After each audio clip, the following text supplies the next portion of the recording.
Let's do an example for a t-test for independent samples, and we will do this problem step by step. In a study of dog behavior, 2 samples of dogs were provided with treats. Group 2 received the same treats as Group 1, but the second group also received a short pat on the head when they were given the treat. Later the dogs were told to sit and stay. The length of obedience was measured in minutes. And below you can see for Group 1 the individual minutes they sat, and then for the second group the individual minutes that they actually sat and stayed. So the question is there a significant difference between the 2 groups of dogs in their behavior?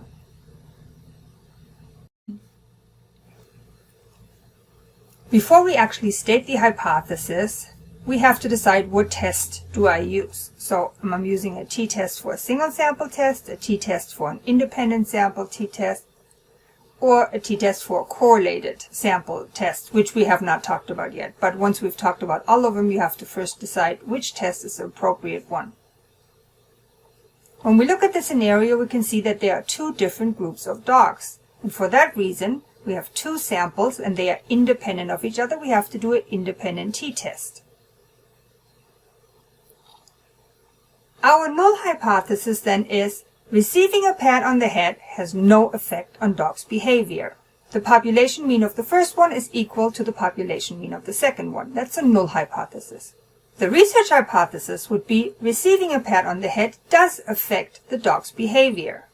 The population mean of the first group is not the same as the population mean of the second group. Next, we locate the critical region. If there is nothing specific given in the problem, we use a two-tailed test. So meaning we don't exactly know how the pat on the head is going to affect the dog. It could be that they sit longer, or it could be that they sit and stay less. So it's a two-tailed test. We just specifically state in our research hypothesis there is a difference, but not on which end of the critical region we expect it to be. Also, if nothing else is given, by default, alpha is 0.05. We know there are 8 dogs in each of the 2 groups. We can see that by the raw score at the beginning, right? So we know that the degree of freedom is 7 plus 7. In this case, it's 14. With that information, now we can get our t-table and look up the critical region. Two-tailed test, alpha of 0.05, and a degree of freedom of 14. So we find our critical value to be positive and negative 2.145, because we're looking at both ends of the tails.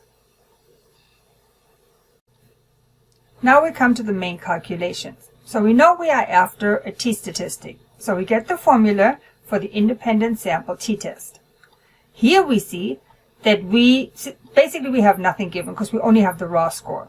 So here we know we need the formula for the estimated standard error, because we know the mean we can get really easy from the given data. So we get the formula for the estimated standard error and see, oh, we don't have the pooled variance. So then we get the formula for the pooled variance. And here we see we don't have the sum of squares. So we get the formula for the sum of square 1 and the sum of square 2. And here we can see at this point it's going to be really easy to get our sum of x squared and the sum of x, because that's what we get directly from the raw score. So here we know we can start solving.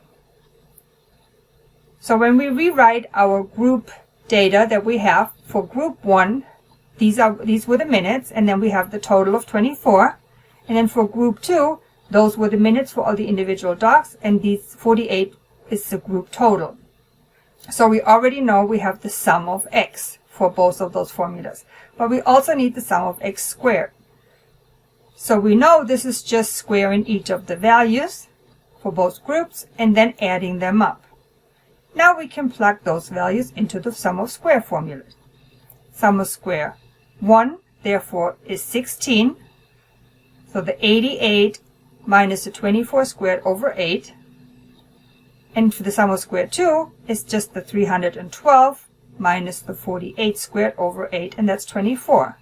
Now we can plug those into the pool variance formula.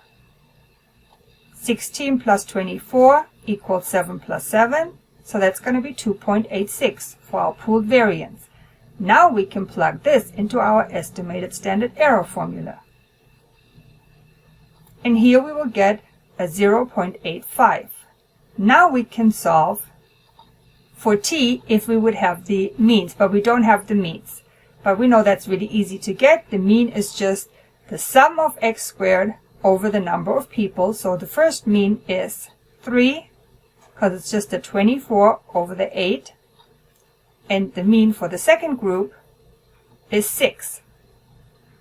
Now we can plug it in and solve for t. So we get 3 minus 6. We know this part is always based on the null hypothesis that there is no difference, so that's 0, over the 0.85 of the estimated standard error, and we get a t value of negative 3.53.